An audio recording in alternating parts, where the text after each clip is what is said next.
Ето го. 24-та година, Хикс тройка. Спечелихме на търг преди 2 месеца. Няма. Щетата отзад, багажник, броня, дифузиор. Отпред удар в долната част на бронята. Решетка. Дисторника би трябвало да бачка, защото е здрав. Има козметика. Основно това е 2 ключа, което е доста рядко. Двойка двигател, но с много хубав кожа. Да. Панорама, подгрев, обдухване на седалки. Брутално от към екстри колата.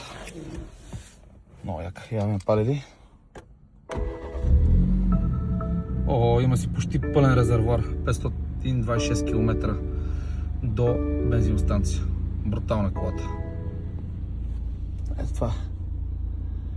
Има и видеорегистратори. Някой в щатите е бил доста предпазлив. И така. Това, ако искате подобна на автомобил, заповядайте при нас. Знаете как да ни намерите.